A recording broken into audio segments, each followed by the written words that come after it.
महाभारत का युद्ध 18 दिनों तक लगातार चला था, जिसमें कई ऐसे योद्धा जीवित बचे थे जिनको मारना नामुमकिन था। जिसमें कौरवों की तरफ से 3 और पांडवों की तरफ से 15 यानी कि कुल 18 योद्धा जीवित बचे थे। और उनके बारे में हम आप लोगों को पहली वीडियो में बता चुके हैं। अगर आपने वो वीडियो नहीं देखी तो डिस्क्रिप्शन में उसका लिंक है, आप जाकर देख सकते हैं। लेकिन आज हम बात करने जा रहे हैं जिंदा तो बच गए वो योद्धा, लेकिन गए कहां। जिंदा बचे योद्धाओं में से आज हम बात करेंगे 3 कौरवों की तरफ से जिंदा बचे योद्धाओं की, आखिरकार उनका क्या हुआ। आगे बढ़ने से पहले अगर आपने देसी डिवाइन चैनल को सब्सक्राइब नहीं किया तो कृपया करके सब्सक्राइब जरूर कीजिएगा। तो जिंदा बचे योद्धा में सबसे पहला नाम आता है अश्वत्थामा का।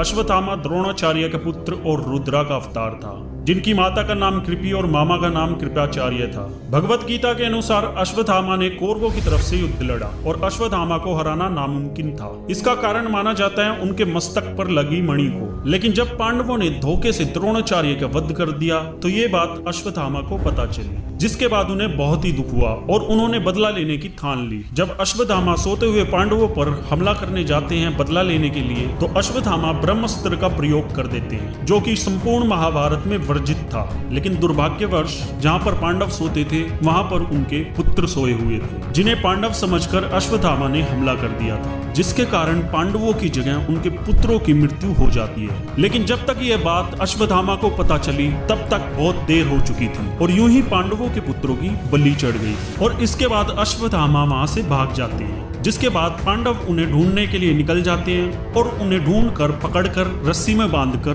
द्रौपदी के समक्ष लेके आते हैं। लेकिन द्रौपदी को अश्वत्थामा की शक्ल देखकर ही पता चल गया था कि उन्हें इस गलती का पछतावा है। इसके बाद द्रौपदी कहती है पांडवों को, हे पांडु पुत्रों, ऐसा ना करो, ब्रह्म हत्या बहुत बड़ा अपराध है। और अश्वत्थामा को अपनी गलती का भी एहसास है। अगर आपने इसको मार दिया तो कृपी पर भी वही बीतेगी जो मुझ पर बीत रही है। कृपी को भी मेरी तरह तड़पना पड़ेगा। द्रौपदी की बात सुनकर पांडव अश्वत्थामा को छोड़ तो देते हैं, लेकिन उसके मस्तक से मणि को निकाल देते हैं, जिसके बाद उनके मस्तक से खून बह रहा होता है और उनके केश काटकर उन्हें जंगल में तड़पने के लिए छोड़ देते हैं। जैसा कि हम सब जानते हैं ब्रह्मास्त्र का प्रयोग वर्जित था संपूर्ण महाभारत में, जिसके कारण कृष्णा जी भी उन्हें श्राप दे देते हैं। अश्वत्थामा को 3000 वर्षों तक पृथ्वी पर भटकने का श्राप श्री कृष्णा ने दिया था। लेकिन महाभारत को आज से 5000 साल पहले का युद्ध बताया जाता है। जाहिर सी बात है, इतने सालों तक भटकने के बाद एक सामान्य मनुष्य भी अपनी शक्ति से जीना सीख लेता है। और कहा जाता है अश्वत्थामा आज भी जिंदा है और उनको एक क्षेत्र में देखा गया है जो कि अष्टवा नाम से प्रसिद्ध है। यह क्षेत्र महाराष्ट्र के पास है। यहाँ के लोगों ने अश्वत्थामा को देखा है। वहाँ के लोगों का कहना है कि एक मंदिर में शिवलिंग है, उस शिवलिंग की पूजा करने के लिए अश्वत्थामा आते हैं और उनके मस्तक से आज भी खून बह रहा होता है, जो कि पांडवों द्वारा मणि निकालने के कारण उनके मस्तक से बह रहा था। इस जगह पर एक कुंड भी बताया जाता है, जिसको अश्वत्थामा कुंड का नाम दिया गया है। कहा जाता है अश्वत्थामा पहले इसमें स्नान करते हैं, इसके बाद ही वो शिवलिंग की पूजा करते हैं। तो वहीं कुछ लोगों का कहना है कि आज भी अश्वत्थामा कुछ भटके हुए लोगों को राह दिखाते हैं। दूसरे महावीर योद्धा का नाम आता है श्री कृपाचार्य, जो कि आज भी इस पृथ्वी पर जिंदा है, क्योंकि इनकी गणना 7 चिरंजीवी में की जाती है, जिसमें विभीषण और राजावली भी शामिल है। कृपाचार्य के पिता का नाम शरद्वान था और माता का नाम नामपदी था। नामपदी एक देवकन्या थी। इंद्र ने शरदान को साधने से डिगाने के लिए नामपदी को भेजा था, क्योंकि वे शक्तिशाली धनुर्विद्या में प्रांगत थे, जिससे इंद्र खतरा महसूस करने लगा था। देवकन्या नामपदी के सौंदर्य के प्रभाव से शरद्वान इतने काम पीड़ित हो गए कि उनका वीर्य संकलित होकर एक सरकंड पर गिर पड़ा। वह सरकंडा 2 भागों में विभाजित हो गया, जिसमें से एक भाग से कृप नामक बालक उत्पन्न हुआ और दूसरे भाग से कृपी नामक कन्या उत्पन्न हुई। शरद्वान नामपदी ने दोनों बच्चों को जंगल में ही छोड़ दिया था,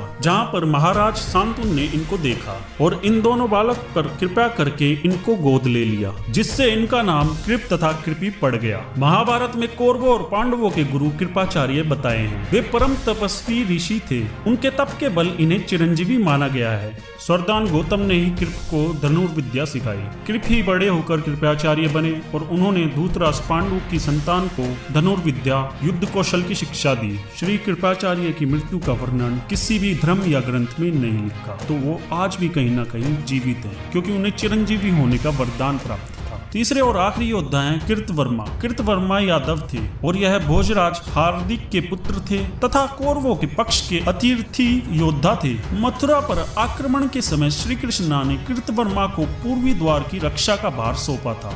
कृतवर्मा ने वाण के मंत्री कुंभकर्ण को हराया, परंतु गांधारी के यादवों पर श्राप के चलते इनका भी देहांत हो गया था। सात्यकी ने कृतवर्मा का सिर धड़ से अलग कर दिया था। तो दोस्तों ये थे वो 3 योद्धा जिन्होंने कौरवों का साथ दिया था महाभारत के युद्ध के पश्चात, और महाभारत के युद्ध के पश्चात ही जीवित बच गए थे।